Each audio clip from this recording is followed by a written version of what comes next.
नमस्कार, मी पंजाब डक. मी आहे माझ्या शेतामध्ये आणि हे गहू काढलेलं आहे. कारण की राज्यामध्ये मी म्हटलं होतं ना, 17, 18, 19, 20, 21च्या दरम्यान पाऊस सुरू होणार आहे. म्हणून ही माझा गहू काढला, कालच काढला आणि लगेच वाळू घातला. आणि राज्यातल्या सर्व शेतकऱ्याला सांगू इच्छितो की ज्यांचा गहू कोणाचा काढायचा असेल, हरभरा राहिला असेल, तर तुम्ही काय करा, आज 16 आणि उद्या 17, आणखीन 2 दिवस आहेत. ह्या 2 दिवसामध्ये काढून घ्या. कारण की राज्यामध्ये 18, 19, 20 आणि 21च्या 4 दिवसामध्ये चांगला पाऊस पडणार आहे. काही ठिकाणी वारं सुटणार आहे, काही ठिकाणी गारपीट देखील होणार आहे. म्हणून हा अंदाज सर्वप्रथम विदर्भातल्या शेतकऱ्यांना लक्षात यायचा. म्हणजे सांगायचं झालं, आज देखील 16 तारखेला, म्हणजे आज देखील 16 तारखेला नांदेड जिल्हा, त्याच्या यवतमाळ जिल्हा, चंद्रपूर, गडचिरोली ह्या पट्ट्यामध्ये थोडा पाऊस पडणार आहे. म्हणून हा अंदाज आज सर्व शेतकऱ्यांना लक्षात यायचा. आज देखील महाराष्ट्रामध्ये बऱ्याच ठिकाणी रात्रीच्याला चांगलं आभाळ येऊन काही ठिकाणी थोडी थोडी सुरुवात झालेली दिसणार आहे. म्हणून हा अंदाज लक्षात यायचा. उद्या 17 तारखेला आणखीन बराच पावसामध्ये वाढ होणार आहे. पण 18, 19, 20, 21च्या दरम्यान राज्यात चांगला काही काही भाग बदलत वेगवेगळ्या भागात पावसाळ्यासारखा पाऊस पडणार आहे. म्हणून हा अंदाज लक्षात यायचा.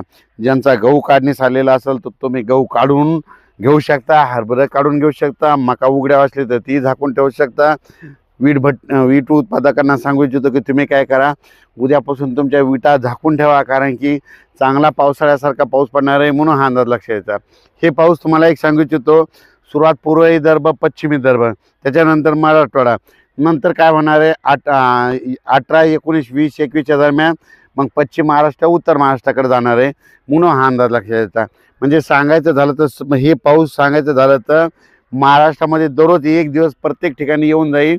काही ठिकाणी जिथं पाऊस नाही पडला तिथं वारं तरी जोरात सुटणार आहे. ज्यांचा गहू जर हिरवा असेल तर त्याला तुम्ही काय करा, 1-2 दिवस पाणी देण्याचं टाळा. कारण की काय होईल, हिरवा गहू असेल तर तुम्ही पाणी दिल्याच्यानंतर वारं सुटल्याच्यानंतर ते पडू शकतं. म्हणून हे अंदाज लक्षात यायचा. त्याच्यानंतर सांगायचं झालं तर हे वातावरण चांगलं 21 मार्चपर्यंत असंच राहणार आहे. म्हणून हे लक्षात यायचं. म्हणजे काल देखील तुम्ही बघा, नायगाव, बिलोली, नांदेड जिल्ह्यामध्ये, धर्माबाद, तेलंगणाकडं, आदिलाबादकडं बऱ्याच ठिकाणी पाऊस देखील झाला, गारपीट देखील झालं. मी म्हटलं तर थोडी थोडी सुरुवात होईल, पण खरा पाऊस चांगला मात्र 17, 18, 19, 20च्या दरम्यान येणार आहे. म्हणून हे अंदाज लक्षात येतं. सगळीकडेच एकदा येत नसतो, दररोज वेगवेगळा भाग धरतो. म्हणून हेच देखील सर्व शेतकऱ्यांनी लक्षात येतं. हे अवकाळी पाऊस आहे. अवकाळी पावसामध्ये विजेचं प्रमाण जास्त असतं, पुन्हा गारपीट देखील होऊ शकते. म्हणून हे देखील लक्षात येतं. मग नेमकी गारपीट कुठं होऊ शकते तर तुम्हाला एक माहिती असं सांगतो. एखादी जर नदी असली, त्या नदीच्या बाजूला तिकडून 1 किलोमीटर आणि इकडून 1 किलोमीटर त्या पट्ट्यामध्ये कधी बी गारपीट होऊ शकते. म्हणून हे एक लक्षात येतं. एखादा कॅनल असला तर कॅनलच्या बाजूला दोन्ही साईडनं 1-1 किलोमीटरच्या अंतरानं त्या पट्ट्यामध्ये गारपीट होऊ शकते. जिथं डोंगराळ जमीन आहे, हलकी जमीन आहे, तिथे गारपीट होऊ शकते. पण गारपीट सगळीकडे होत नसते. म्हणून हे देखील सगळ्या शेतकऱ्यांना लक्षात यायचं. तर तुम्हाला एक सांगू इच्छितो, आमचा परभणी जिल्हा आहे. परभणी जिल्ह्यामध्ये 848 गाव आहेत. तर परभणी जिल्ह्यात देखील गारपीट होईल. 2-4 ठिकाणीच होईल, सगळीकडे होणार नाहीत. मग ते कुठं होऊ शकते, ज्या ठिकाणी खरपणाची जमीन आहे, हलकी जमीन आहे. मग कोणत्या एरियात होऊ शकते तुम्हाला एक सांगू इच्छितो. परभणी जिल्ह्यातला पालम, लोहा, कंधार ह्या साईडचं, पालम लोहाच्या ज्या साईडनं परभणी जिल्हा आहे त्या डोंगराळ भागामध्ये तिकडे एक गारपीट होऊ शकते. इकडं जिंतूर तालुक्यामध्ये एक डोंगराळ भाग आहे, तिकडे एक होऊ शकते. म्हणजे परभणी जिल्ह्यात 848 गावापैकी फक्त 5-6 गावालाच होते, सगळीकडे होत नाही. म्हणून हे देखील सर्व शेतकऱ्यांनी लक्षात घ्यायचं.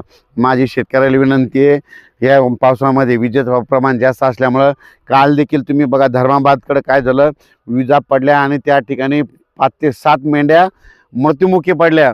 म्हणून माझी शेतकऱ्याला विनंती आहे की तुम्ही घरी येताना रात्री त्याला पाऊस सुरू झाला आणि तुमच्या इथं बैल लिंबाच्या झाडाकडे असेल तर झाडावर वीज पडते. म्हणून माझी सर्व सगळ्या शेतकऱ्याला विनंती आहे, पाळीव प्राण्याची काळजी घ्या. अचानक वातावरण बदल झाला तर उद्या लगेच परत एक मेसेज दिला जाईल. धन्यवाद.